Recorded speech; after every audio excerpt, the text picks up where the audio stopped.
PC ജോർജും പാർട്ടിയും ബിജെപിയിലേക്ക്. Janapaksham secular party ഒന്നടങ്കം ബിജെപിയിൽ ചേരുമെന്ന് PC ജോർജ് പറഞ്ഞു. രാജ്യത്ത് മികച്ച പ്രവർത്തനം കാഴ്ചവെക്കുന്ന പ്രധാനമന്ത്രി നരേന്ദ്രമോദിക്ക് പിന്തുണ നൽകുന്നതിനാണ് ബിജെപിയിൽ ചേരുന്നത് എന്ന് PC ജോർജ് പറഞ്ഞു.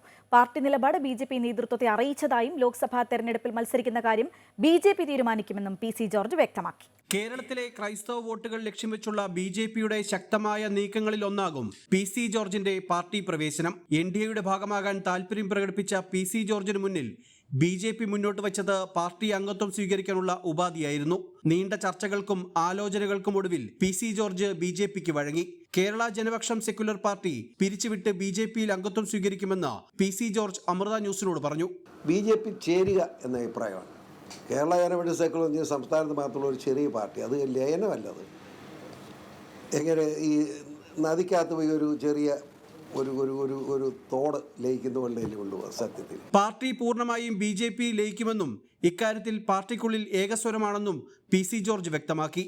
രാജ്യത്ത് മികച്ച പ്രവർത്തനം കാഴ്ചവെക്കുന്ന പ്രധാനമന്ത്രി നരേന്ദ്രമോദിക്ക് പിന്തുണ നൽകാനാണ് പാർട്ടിയുടെ പൊതു അഭിപ്രായം. ലോക്സഭാ തെരഞ്ഞെടുപ്പിന് മുൻപ് PCയും കൂട്ടരും ബിജെപി അംഗത്വം സ്വീകരിക്കും. പാർട്ടി നിലപാട് ബിജെപി നേതൃത്വത്തെ അറിയിച്ചിട്ടുണ്ട്. താൻ ലോക്സഭാ തെരഞ്ഞെടുപ്പിൽ മത്സരിക്കുന്ന കാര്യം തീരുമാനിക്കുന്നത് ബിജെപി ആയിരിക്കുമെന്നും PC ജോർജ് വ്യക്തമാക്കി. അങ്ങനെ ബിജെപി ചേരുക എന്ന അഭിപ്രായം വന്നു കഴിഞ്ഞാൽ പിന്നെ സീറ്റിന്റെ കാര്യത്തിനെ പറ്റി ബിജെപി അല്ല നിശ്ചയിക്കും, നമ്മളല്ലല്ലോ. ബിജെപി നിൽക്കാൻ പറഞ്ഞ് നിൽക്കും, നിൽക്കണമെന്ന് പറഞ്ഞ് നിൽക്കുകയില്ല, അത്രേ ഉള്ളൂ. പിന്നെ പാർട്ടി ചേർന്ന് പിന്നെ പാർട്ടിയുടെ നിർദ്ദേശം പത്തനംതിട്ട നിൽക്കാനാണ് നിൽക്കും, നിൽക്കേണ്ടെന്ന് പറഞ്ഞാൽ നിൽക്കുക, അത്രേ ഉള്ളൂ. കഴിഞ്ഞ തവണ K സുരേന്ദ്രൻ മത്സരിച്ച് 3 ലക്ഷത്തിലധികം വോട്ട് നേടിയ പത്തനംതിട്ടയിൽ ഇത്തവണ PC ജോർജിനെ രംഗത്തിറക്കാനാണ് ബിജെപി ആലോചന. ക്രൈസ്തവ വോട്ടുകളും കർഷക വോട്ടുകളും ആകർഷിക്കാൻ PC ജോർജിന് സാധിക്കുമെന്നാണ് പാർട്ടി വിലയിരുത്തൽ. അമൃത ന്യൂസ്, കോട്ടയം.